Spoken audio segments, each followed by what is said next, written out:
Welcome to Bedtime Stories with Sonneillon.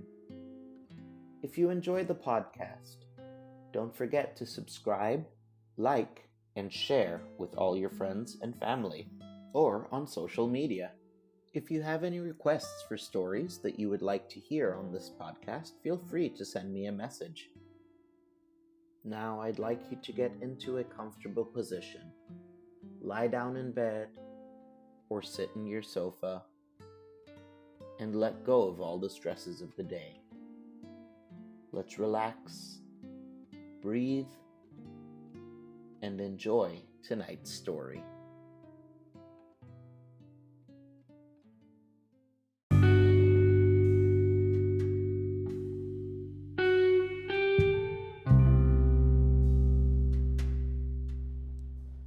Welcome back to H.G. Wells' The Time Machine. Chapter 4. Time Traveling. I told some of you last Thursday of the principles of the time machine and showed you the actual thing itself, incomplete in the workshop. There it is now, a little travel-worn, truly. And one of the ivory bars is cracked and a brass rail bent. But the rest of it's sound enough. I expected to finish it on Friday, but on Friday, when the putting together was nearly done, I found that one of the nickel bars was exactly 1 inch too short. And this I had to get remade, so that the thing was not complete until this morning. It was at 10 o'clock today that the first of all time machines began its career. I gave it a last tap, tried all the screws again, put one more drop of oil on the quartz rod, and sat myself in the saddle. I suppose a suicide who holds a pistol to his skull feels much the same wonder at what will come next as I felt then. I took the starting lever in one hand and the stopping one in the other, pressed the first, and almost immediately the second. I seemed to reel. I felt a nightmare sensation of falling and looking round. I saw the laboratory exactly as before. Had anything happened? For a moment, I suspected that my intellect had tricked me. Then I noted the clock. A moment before, as it seemed, it had stood at a minute or so past 10. Now it was nearly 3:30. I drew a breath, set my teeth, gripped the starting lever with both hands, and went off with a thud. The laboratory got hazy and went dark. Mrs. Watchett came in and walked, apparently without seeing me, towards the garden door. I suppose it took her a minute or so to traverse the place, but to me, she seemed to shoot across the room like a rocket. I pressed the lever over to its extreme position. The night came like the turning out of a lamp, and in another moment came tomorrow. The laboratory grew faint and hazy, then fainter and even fainter. Tomorrow night came black, then day again, night again, day again, faster and faster still. An eddying murmur filled my ears, and a strange, dumb confusedness descended on my mind. I am afraid I cannot convey the peculiar sensations of time traveling. They are excessively unpleasant. There is a feeling, exactly like that one has upon a switchback, of a helpless headlong motion. I felt the same horrible anticipation, too, of an imminent smash. As I put on pace, night followed day like the flapping of a black wing. The dim suggestion of the laboratory seemed presently to fall away from me, and I saw the sun hopping swiftly across the sky, leaping it every minute, and every minute marking a day. I suppose the laboratory had been destroyed, and I had come into the open air. I had a dim impression of scaffolding, but I was already going too fast to be conscious of any moving things. The slowest snail that ever crawled dashed by too fast for me. The twinkling succession of darkness and light was excessively painful to the eye. Then, in the intermittent darknesses, I saw the moon spinning swiftly through her quarters from new to full, and had a faint glimpse of the circling stars. Presently, as I went on, still gaining velocity, the palpitation of night and day merged into one continuous grayness. The sky took on a wonderful deepness of blue, a splendid, luminous color like that of early twilight. The jerking sun became a streak of fire, a brilliant arch in space, the moon a fainter, fluctuating band, and I could see nothing of the stars, save now and then a brighter circle flickering in the blue. The landscape was misty and vague. I was still upon the hillside upon which this house now stands, and the shoulder rose above me, gray and dim. I saw trees growing and changing like puffs of vapor, now brown, now green. They grew, spread, shivered, and passed away. I saw huge buildings rise up, faint and fair, and pass like dreams. The whole surface of the earth seemed to change, melting and flowing under my eyes. The little hands upon the dials that registered my speed raced round faster and faster. Presently, I noted that the sun belt swayed up and down, from solstice to solstice, in a minute or less, and that consequently my pace was over a year a minute, and minute by minute the white snow flashed across the world and vanished, and was followed by the bright, brief green of spring. The unpleasant sensations of the start were less poignant now. They merged, at last, into a kind of hysterical exhilaration. I remarked, indeed, a clumsy swaying of the machine, for which I was unable to account, but my mind was too confused to attend to it. So, with a kind of madness growing upon me, I flung myself into futurity. At first, I scarce thought of stopping, scarce thought of anything but these new sensations.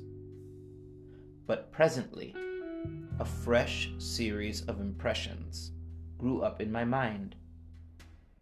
A certain curiosity, and therewith a certain dread, until at last they took complete possession of me.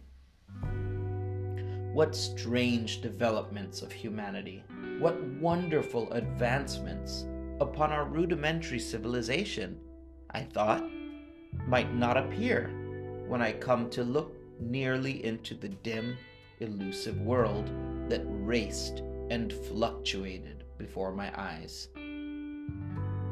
I saw great and splendid architecture rising about me, more massive than any buildings of our time, and yet it seemed built of glimmer and mist. I saw a richer green flow up the hillside and remain there without any wintry intermission. Even through the veil of my confusion, the earth seemed very fair, and so my mind came round to the business of stopping. The peculiar risk lay in the possibility of my finding some substance in space which I or the machine occupied. So long as I traveled at a high velocity through time, this scarcely mattered.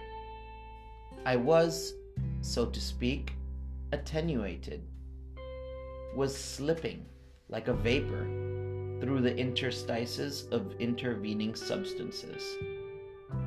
But to come to a stop involved the jamming of myself, molecule by molecule, into whatever lay in my way, meant bringing my atoms into such intimate contact with those of the obstacle that a profound chemical reaction, possibly a far-reaching explosion, would result, and blow myself and my apparatus out of all possible dimensions into the unknown.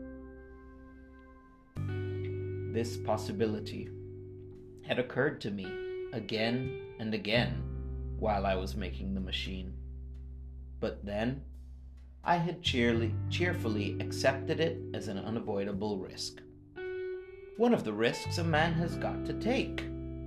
Now, the risk was inevitable. I no longer saw it in the same cheerful light.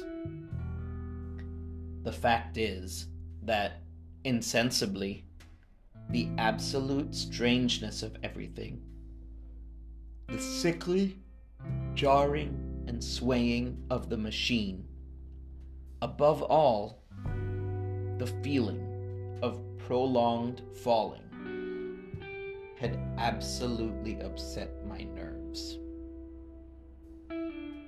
I told myself that I could never stop, and with a gust of petulance, I resolved to stop forthwith. Like an impatient fool, I lugged over the lever, and incontinently the thing went reeling over, and I was flung headlong into the air. There was a sound of a clap of thunder in my ears. I may have been stunned for a moment. A pitiless hail was hissing around me, and I was sitting on the soft turf in front of the overset machine. Everything still seemed gray, but presently I remarked that the confusion in my ears was gone. I looked round me. I was on what seemed to be a little lawn in a garden, surrounded by rhododendron bushes, and I noticed that their mauve and purple blossoms were dropping into a shower under the beating of the hailstones. The rebounding, dancing hail hung in a little cloud over the machine and drove along the ground like smoke. In a moment, I was wet to the skin. "Fine hospitality," said I, "to a man who has traveled innumerable years to see you." Presently, I thought what a fool I was to get wet. I stood up and looked around me.